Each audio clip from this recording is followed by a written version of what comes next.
Praise the lord. యేసయ్య అతి పరిశుద్ధమైన నామములో మీ అందరికీ వందనాలు. ఈ దిన లేఖన భాగాన్ని చూద్దాం. సామెతలు 15వ అధ్యాయం 32వ వచనం చదువుతున్నాను. శిక్ష నొల్లనివాడు తన ప్రాణమును తృణీకరించును, గద్దింపును వినువాడు వివేకి అగును. శిక్ష నొందడానికి ఇష్టపడనివాడు తన ప్రాణాన్ని తృణీకరిస్తున్నట్టు లెక్క.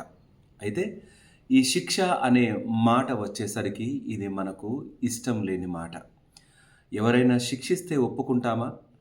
అయితే ఈ శిక్ష అనగానే చాలాసార్లు ఏదో చిత్రహింసలు పెట్టడం కాదు, కానీ కొన్నిసార్లు మనము సరి అయిన పని చేయనప్పుడు, విరుద్ధమైన కార్యాలు జరిగించినప్పుడు, ఎవరైనా మనతో పాటు ఉన్నవారే కొంచెం ఈ విధంగా కాదు, ఈ విధంగా చేస్తే బాగుంటుంది అని మనకు ఏదైనా మాట చెప్తున్నప్పుడు మనకు కలిగే ఎటువంటి భావం కలిగిన వారంగా ఉంటామంటే, ఆ మాట ఏదో శిక్షిస్తున్నట్టుగా అనిపిస్తుంది. ఇక చెప్పావులే, సరిపోయిందిలే అంటాం. అంటే వారి మాటను కూడా వినటానికి ఇష్టపడకుండా తృణీకరిస్తాం. అయితే ఈ వచన భాగాల కింది మాటకు వచ్చేసరికి గద్దింపును వినువాడు వివేకి అగును. ఒకవేళ శిక్ష ఇష్టపడకపోతే ప్రాణాన్ని పోగొట్టుకున్నట్టుగా అయిపోతుంది, కానీ గద్దింపు వింటే చాలా జ్ఞానవంతుడు అవుతాడు. మనలో ఏది లోటుగా ఉన్నదో అది మనకు వినిపించబడ్డప్పుడు దాన్ని సరి చేసుకోవడానికి ఇష్టపడే వారంగా ఉండాలి. ప్రాణం పోయే అంత మట్టుకు మనము గద్దింపునకు విధేయత చూపకపోతే, ఎదుటి సరిచేసే మాటను వినకపోతే నష్టపోయేది ఎవరు అంటే మనమే. చాలాసార్లు మనిషి స్వభావం ఏ విధంగా ఉంటుందంటే, అంతా నాకు తెలుసులే అంటాడు, అన్నీ నాకు తెలుసులే అంటాడు, నువ్వు నాకు చెప్పేదేంటి అంటాడు. అయితే మనుషులు నీ ప్రక్కన ఉన్నవారు ఒకవేళ నీకు నచ్చింది చెప్పవచ్చు, లేదా చెప్పకుండా ఊరుకొని ఉండవచ్చు, కానీ దేవుని సన్నిధానంలో ఒకే మాటను బోధించేదిగా ఉంటుంది. అది నమ్మకమైన మార్గంలో నడిచే మాటను బోధిస్తుంది. ఆ మాటను తృణీకరించావా, నీ ప్రాణాన్ని పోగొట్టుకున్నట్టే. ఆయన మార్గంలో నడవడానికి ఆయన నీకు సూచించే ప్రతి దివ్యమైన వాక్యాన్ని అంగీకరించకపోయావా, నువ్వు అజ్ఞానిగా మిగిలిపోతావు.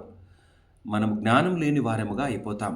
మన జీవిత ప్రయాణంలో జ్ఞానం కలిగిన వారముగా, వివేకము కలిగిన వారముగా బ్రతకాలి అంటే దేవుని ఉపదేశమును గ్రహించే వారముగా ఉండాలి. ఆయన శిక్షించినప్పుడు ఆ శిక్షకు ఒప్పుకునే మనసు కలిగిన వారముగా ఉండాలి.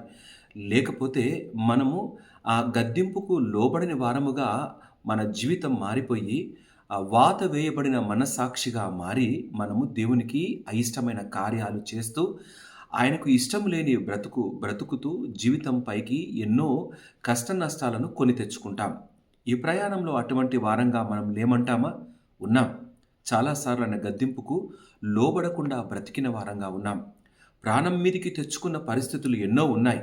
అయితే శారీరకంగా ప్రాణం మీదకి ఏం రాకపోవచ్చునేమో, కానీ ఆత్మీయంగా ఎన్నోసార్లు ఆయన నుండి దూరంగా వెళ్ళిపోయినాం. ఆయన వాక్కు లేదంటే, ఆయన ఉపదేశం వినలేదు అంటే మనము చచ్చిన వారితో సమానం. మనిషి రొట్టె వలన కాదు, కానీ దేవుని నుండి వచ్చు ప్రతి మాట వలన జీవించును అనే లేఖన భాగాన్ని జ్ఞాపకం పెట్టుకుందామా? ఆయన ఉపదేశించినప్పుడు, ఆయన మనల్ని గద్దించినప్పుడు, ఆయన మనల్ని సరిచేస్తున్నప్పుడు వినే వారముగా ఉండాలి. విని వాటిని సరి చేసుకోవడానికి ఆయన యందు విశ్వసించి శక్తిని పొందుకొని ముందు కొనసాగాలి. అప్పుడే మనము వివేకులుగా ఉంటాం, జ్ఞానవంతులుగా ఉంటాం. జ్ఞానం పెంపొందించబడ్డ తర్వాత పాపమేంటో, దేవుని నుండి దూరంగా వెళ్ళిపోతున్న మార్గాలేంటో మనకు బాగా తేటగా తెలిసిపోతాయి. అప్పుడు మనము ఆ పాపపు మార్గంలో కానీ, తప్పుడు ఆలోచనలో కానీ, ఆ చెడ్డ అభిప్రాయాలతో కానీ బ్రతకకుండా నీతిగా, నమ్మకంగా, వివేచన కలిగి దేవుని మార్గంలో నడిచే వారంగా ఉంటాం. అట్టి మార్గంలో వెళ్ళటానికి ఆయన ఉపదేశాలు విందామా?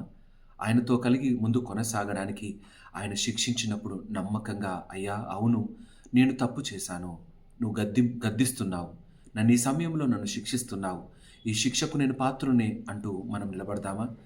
దొంగ ఒప్పుకున్నాడు, మనము ఈ శిక్షకు అర్హులమే, మనకిది సమంజసమే అంటూ ఒప్పుకొని నీ రాజ్యంతో వచ్చినప్పుడు నన్ను జ్ఞాపకం చేసుకో అని దొంగ తన మార్గాన్ని మార్చుకోగలిగినాడు. ఏ విధంగా మార్చుకున్నాడు? ఉపదేశాన్ని విన్నాడు.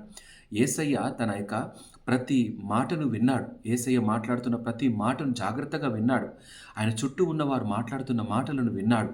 తను చేసిన తప్పేంటో గ్రహించినాడు. తను పడుతున్న శిక్ష ఇది సరి అయింది అన్నాడు.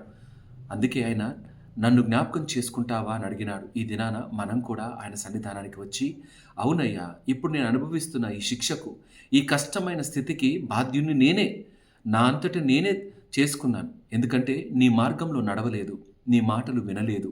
చాలాసార్లు నేను నీకు అయిష్టంగా ఉన్నాను. కాబట్టే నేను ఈ కష్టమైన స్థితిలో నుండి నేను ప్రయాణం అవుతున్నాను. ఇది నాకు భారభరితం అవుతోందయ్యా. నువ్వు నా కొరకు సరి అయిన స్థితిలో ఉపదేశించవా? నేను వినడానికి సిద్ధంగా ఉన్నాను. నేను నమ్మకమైన జ్ఞానము కలిగిన నీ జ్ఞానాన్ని వినటానికి ఇష్టపడుతున్నాను అని ఆయన సన్నిధానంలో ఒప్పుకుంటే నిన్ను నిలబెడతాడు. బహు గొప్పగా నడిపిస్తాడు. ఆ యేసయ్య నమ్మకమైన వాడు. కలువరి సిలువను జ్ఞాపకం చేసుకొని, ఆ సిలువలోని మధురమైన ఆయన చేసిన బలియాగాన్ని జ్ఞాపకం చేసుకొని, నీకు ఇచ్చిన ఈ నమ్మకమైన జీవితాన్ని జ్ఞాపకం చేసుకొని, మనం పొందవలసిన శిక్షను ఆ కలువరి శిలువలో ఆయన అనుభవించినాడని మర్చిపోవద్దు. మనము పొందవలసిన ప్రతి ఆ వేదనలను ఆయన ఆ సిలువలో పొందాడన్న మాటను మర్చిపోకుండా, ఆ సిలువ వేయబడిన క్రీస్తును చూస్తూ, మన బ్రతుకులను మార్చిన ఆ యేసయ్యను చూస్తూ, మన తిరిగి నిలబెట్టి దానికి ఆయన మూడో దినాన తిరిగి లేచినాడన్న మాటను జ్ఞాపకం పెట్టుకొని, వివేచన కలిగిన వారంగా ఆయన ఉపదేశములు ప్రతి ఒక్కటి వింటూ కొనసాగితే, ఒక దినాన ఆయన వస్తాడు. వచ్చినప్పుడు తిరిగి లేపబడి ఆయనతో పాటు ఆహరణమై వెళ్ళే బహు గొప్ప నమ్మకమైన జీవితాన్ని మన కొరకై ఇస్తాడు. అట్టి నమ్మకమైన జీవితంలో స్థిరపరచబట్టకు ఈ వాక్కు ప్రతి హృదయంలో నీరు కట్టి ఫలింపజేయబడును గాక. దేవునికి మహిమ కలుగును గాక. ఆమేన్. తల వంచుదామా? ప్రార్థన చేసుకుందాం. మా ప్రియ యేసయ్య, మీకే వందనాలు.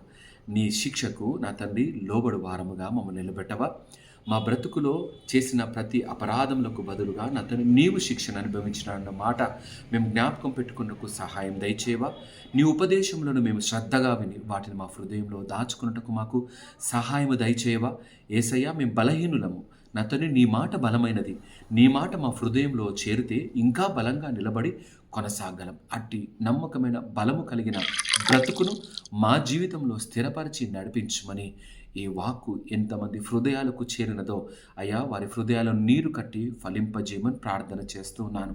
నా తండ్రి, జీవితాలను మార్చువాడు నీవన్న మాటను హృదయంలో దాచుకొని నీతో అడుగులు వేసే, నీ ఉపదేశాన్ని వింటూ ముందుకు కొనసాగే బహు నమ్మకమైన జీవితాలను అనుగ్రహించి స్థిరపరచమని ప్రతి కుటుంబాన్ని, ప్రతి బిడ్డను మీ దయగల చేతికి అప్పజెప్తూ, వారికి ఉన్న ప్రతి రుగ్మతలను తీసివేస్తూ నీ కృపలో భద్రపరిచి, నీ మేళ్లతో, నీ ఆశీర్వాదాలతో నింపి నమ్మకమైన విశ్వాస జీవితంలో నడిపించమని స్తుతులు చెల్లిస్తూ యేసయ్య అతి పరిశుద్ధమైన నామములో అడిగి ప్రార్థించి వేడుకుంటున్నాము నా తండ్రి.